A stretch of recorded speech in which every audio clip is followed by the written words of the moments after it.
Histoire Strong d'Issayer et le sorcier rouge.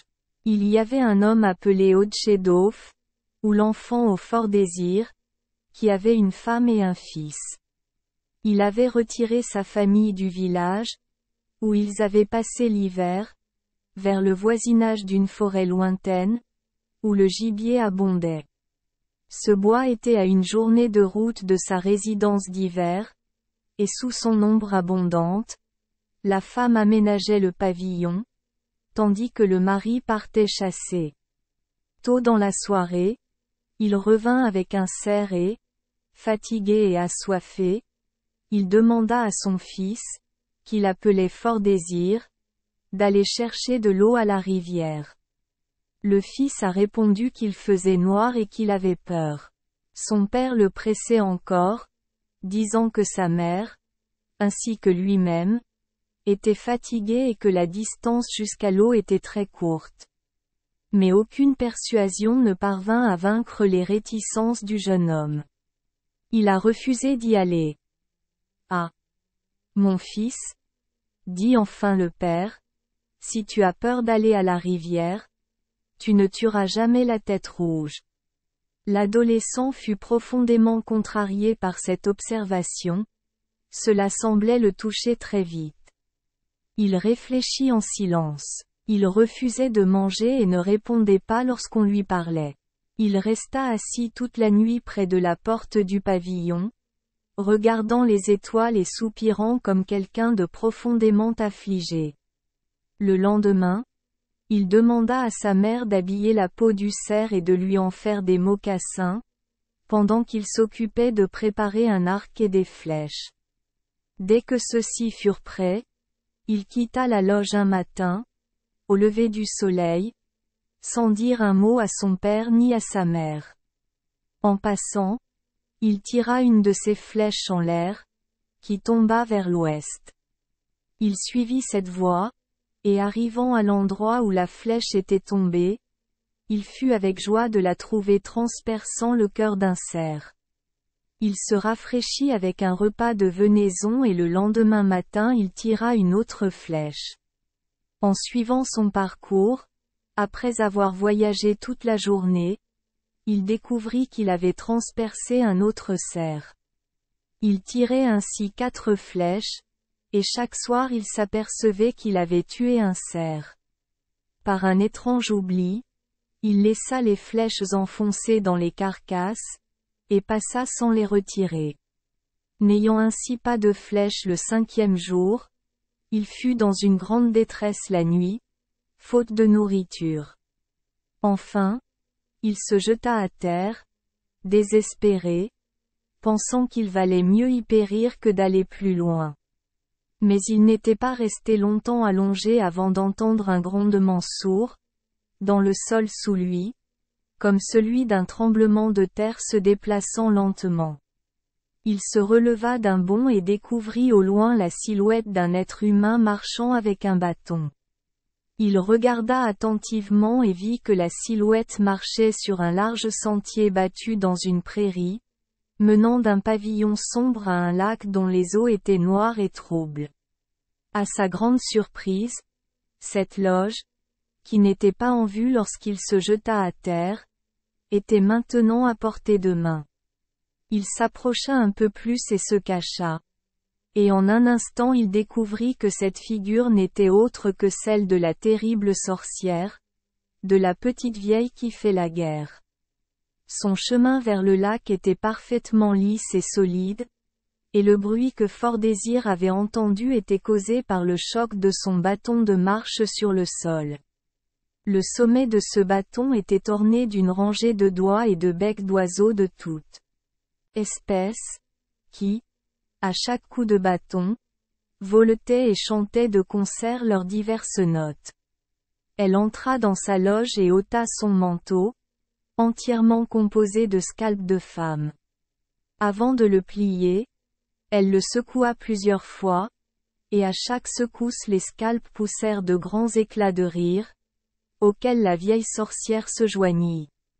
Le garçon, qui s'attardait à la porte, fut très alarmé, mais il ne poussa aucun cri. Après s'être allongée près du manteau, elle vint directement vers lui. Le regardant fixement, elle l'informa qu'elle le connaissait depuis le moment où il avait quitté la loge de son père et qu'elle avait observé ses mouvements. Elle lui dit de ne pas craindre ni désespérer, car elle serait sa protectrice et son amie. Elle l'invita dans sa loge et lui offrit un souper.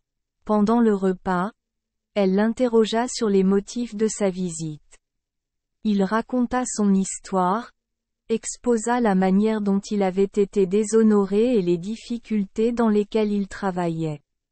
Maintenant, dis-moi vrai, dit la petite vieille qui fait la guerre, tu avais peur d'aller à l'eau dans le noir.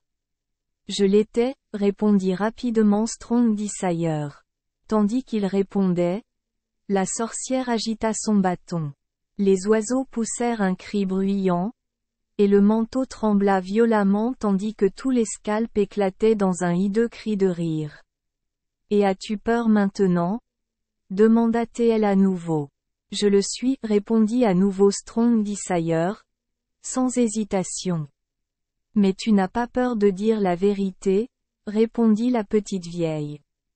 Tu seras encore un homme courageux. Elle l'acclama avec l'assurance de son amitié, et commença aussitôt à exercer son pouvoir sur lui. Ses cheveux étant très courts, elle prit un grand peigne de plomb, et après les avoir passés plusieurs fois dans ses mèches, elles devinrent d'une belle longueur comme celle d'une belle jeune femme. Elle l'habilla ensuite comme une femme, lui fournissant les vêtements nécessaires et teignant son visage avec les couleurs de la teinture la plus charmante. Elle lui offrit également un bol en métal brillant. Elle lui ordonna de mettre dans sa ceinture un brin d'herbe à épée parfumée, et de se rendre le lendemain matin sur les rives du lac, qui n'était autre que celui sur lequel régnait la tête rouge. Aenduta, ou la tête rouge, était un sorcier des plus puissants, vivant sur une île au centre de son royaume d'eau, et il était la terreur de tout le pays. Elle l'informa qu'il y aurait de nombreux Indiens sur l'île, qui, dès qu'ils le verraient utiliser le bol brillant pour boire, viendraient le solliciter pour qu'il soit leur épouse et l'emmène sur l'île. Il devait refuser ses offres et dire qu'il avait parcouru un long chemin pour devenir l'épouse de la tête rouge, et que si le chef ne pouvait la chercher lui-même, elle retournerait dans son village. Elle dit que dès que le roux entendrait cela, il viendrait la chercher dans son propre canot, dans lequel elle devait s'embarquer. En arrivant au rivage, ajouta la petite vieille, tu devras consentir à être sa femme, et le soir tu l'engageras à faire une promenade hors du village, et quand tu auras atteint un endroit isolé, tu devras utiliser la première occasion de lui couper la tête avec un brin d'herbe. Elle a également donné à Strong Desire des conseils généraux sur la façon dont il devait se comporter pour maintenir son caractère assumé de femme. Sa peur lui permettrait à peine de consentir à s'engager dans une aventure comportant tant de dangers, mais le souvenir des regards de son père et les reproches de manque de courage le décidèrent. De bon matin, il quitta la loge de la petite vieille qui fait la guerre, qui était enveloppée d'un épais brouillard saumâtre, si épais et si lourd à respirer, qu'il sortit avec difficulté. Lorsqu'il se retourna pour le chercher, il avait disparu.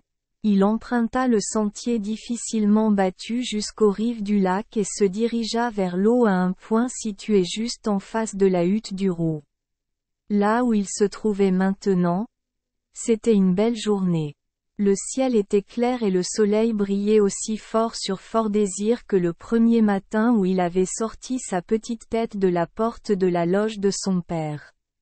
Il n'était pas là depuis longtemps, déambulant le long de la plage, lorsqu'il exhiba le bol scintillant en trempant l'eau du lac.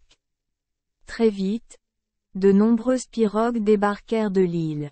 Les hommes admiraient sa tenue, étaient charmés de sa beauté, et presque d'une seule voix ils faisaient tous des propositions de mariage. Ceux-ci, Strong Desire, ont rapidement décliné. Lorsque cela fut rapporté à Tête Rouge, il ordonna que sa barque royale soit lancée par ses hommes de rames choisis et traversa pour voir cette merveilleuse fille. Alors qu'ils approchaient du rivage, Fort Désir vit que les côtes du canoë du sorcier étaient formées de serpents à sonnettes vivants, dont les têtes pointaient vers l'extérieur pour le protéger de ses ennemis. Invité, il fut à peine monté dans le canot, qu'ils se mirent à siffler et à râler furieusement, ce qui lui fit une grande frayeur. Mais le magicien leur parla lorsqu'ils furent apaisés et tranquilles. Peu de temps après, ils débarquèrent sur l'île. Le mariage eut lieu immédiatement, et la mariée fit cadeau de divers objets de valeur qui lui avaient été fournis par la vieille sorcière qui habitait la hutte nuageuse. Alors qu'ils étaient assis dans la loge, entourés des amis et des parents, la mère de la rouquine regarda longuement le visage de sa nouvelle belle-fille avec une attention fixe. De cet examen, elle fut convaincue que ce mariage singulier et précipité n'augurait rien de bon pour son fils. Elle l'attira à part et lui révéla ses soupçons. « Ce ne peut pas être une femme, » dit-elle. « Elle a la taille et les manières, la physionomie, et surtout les yeux, sont sans doute ceux d'un homme. » Son mari rejeta ses soupçons et lui reprocha sévèrement d'entretenir de telles idées à l'égard de sa propre belle-fille. Elle exprimait encore ses doutes, ce qui contrariait tellement le mari qu'il lui cassa le tuyau de sa pipe au visage et la traita de chouette. Cet acte a étonné la société, qui a demandé une explication, et à peine cela fut-il donné que la fausse mariée, se levant d'un air de dignité offensée, informa le roux qu'après avoir reçu un si grossier affront de la part de ses proches, elle ne pouvait pas songer à rester avec lui comme épouse, mais qu'elle devait immédiatement revenir à ses propres amis. Avec un hochement de tête, comme celui d'une femelle en colère, Strong Desire quitta le lodge, suivi de Redhead, et s'éloigna jusqu'à arriver à la plage de l'île, près de l'endroit où ils avaient débarqué pour la première fois. Redhead le supplia de rester, invoquant tous les motifs et faisant toutes sortes de promesses magnifiques, dont aucune ne semblait faire la moindre impression. Strong Desire, pensa Redhead, avait le cœur très dur. Pendant ces appels, il s'était assis par terre, et Redhead, très affligé, penchait sa tête sur les genoux de sa prétendue épouse. Strong Desire changea maintenant d'attitude, se montra très gentil et apaisant, et suggéra avec l'accent le plus séduisant que si Redhead dormait profondément pendant un moment, il pourrait peut-être se sortir de tous ses ennuis. Redhead, ravi d'une perspective si heureuse, a déclaré qu'il s'endormirait immédiatement. Vous avez tué beaucoup d'hommes dans votre époque, Tête Rouge, dit Fort Désir, en manière de suggérer au sorcier une suite d'idées agréables. Des centaines, répondit Redhead. Et ce qui est mieux, maintenant que je suis assez installé dans la vie par cet heureux mariage, je pourrais consacrer toute mon attention au massacre.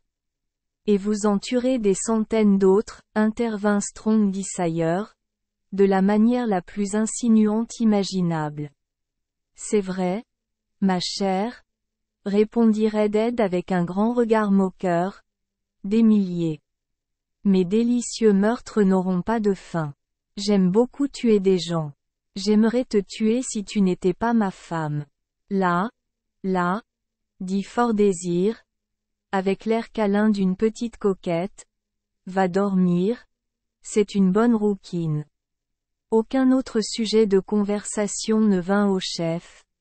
Maintenant qu'il avait épuisé le délicieux sujet du meurtre en masse, il tomba aussitôt dans un profond sommeil. L'occasion si anxieusement recherchée était venue, et Fort Désir, avec un œil souriant, passant son brin d'herbe avec une rapidité fulgurante une fois sur le cou du roux, coupa l'énorme et méchante tête du corps. En un instant, ôtant sa robe de femme, sous laquelle il avait toujours porté sa tenue masculine, Fort Désir s'empara du trophée sanglant, plongea dans le lac et nagea en toute sécurité jusqu'à la rive principale. À peine y était-il arrivé, que, se retournant, il aperçut dans l'obscurité les torches des personnages sortir à la recherche des nouveaux mariés. Il écouta jusqu'à ce qu'ils aient trouvé le corps sans tête, et il entendit leurs cris perçants de rage et de chagrin alors qu'il se dirigeait vers la loge de son aimable conseiller. La petite vieille qui fait la guerre était d'excellente humeur, et elle reçut Fort Désir avec joie. Elle admirait sa prudence et lui assurait que son courage ne serait plus jamais remis en question. Relevant la tête, qu'elle contemplait avec un immense plaisir, elle dit qu'il suffisait d'apporter le scalp. Se coupant une mèche de cheveux, elle lui dit qu'il pourrait maintenant revenir avec la tête, ce qui serait la preuve d'un exploit qui amènerait son propre peuple à le respecter. Sur le chemin du retour, ajouta la petite vieille femme, vous ne rencontrerez qu'une seule difficulté. Monkakish, l'esprit de la terre, exige une offrande ou un sacrifice de la part de tous ses fils qui accomplissent des actes extraordinaires. Pendant que vous avancez dans une prairie, il y aura un tremblement de terre. La terre s'ouvrira et divisera la prairie en son milieu. Prenez cette perdrix et jetez-la dans l'ouverture, et sautez dessus instantanément. Avec de nombreux remerciements à la petite vieille sorcière, qui s'était si fidèlement liée d'amitié avec lui, Fort Désir prit congé d'elle et, après avoir surmonté le tremblement de terre en toute sécurité, il arriva près de son propre village. Il a secrètement caché son précieux trophée. En entrant dans le village, il découvrit que ses parents étaient revenus du lieu de leur campement printanier au bord du bois, et qu'ils éprouvaient un profond chagrin pour leur fils, qu'ils croyaient perdu. L'un et l'autre des jeunes gens s'étaient présentés aux parents inconsolés et leur avaient dit: « Regardez, je suis votre fils. » Mais quand ils levèrent les yeux, ils ne virent pas le visage familier de Strong Desire.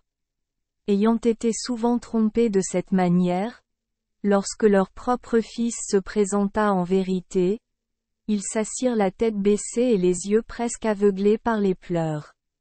Il fallut un certain temps avant de pouvoir les convaincre de lui accorder un regard. Il leur fallut encore longtemps pour reconnaître en lui leur fils qui, la nuit, avait refusé de puiser de l'eau à la rivière, par peur, car sa physionomie n'était plus celle d'un adolescent timide, c'était celui d'un homme qui a vu et fait de grandes choses, et qui a le cœur d'en faire encore plus.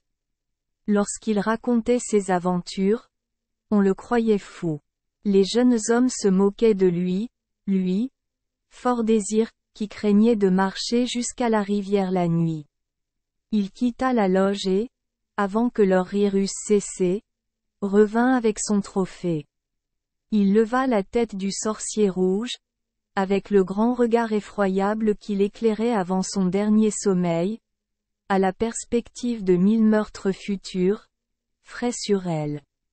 C'était facile à reconnaître, et les jeunes hommes qui s'étaient moqués de Fort Désir se retirèrent dans les coins, hors de vue. Strong Desire avait conquis la terrible rousse. Tous les doutes sur la véracité de ses aventures furent dissipés. Il fut accueilli avec joie et placé parmi les premiers guerriers de la nation. Il devint finalement chef et sa famille fut toujours respectée et estimée. Merci les enfants des Esperluette Croisillon 39. Avoir écouté des contes de fées au jour Esperluette Croisillon 39. 8. Espérons que les histoires apporteront aux enfants des moments heureux et significatifs. Si vous aimez notre chaîne, Veuillez appuyer sur le bouton S Esperluette Croisillon 39.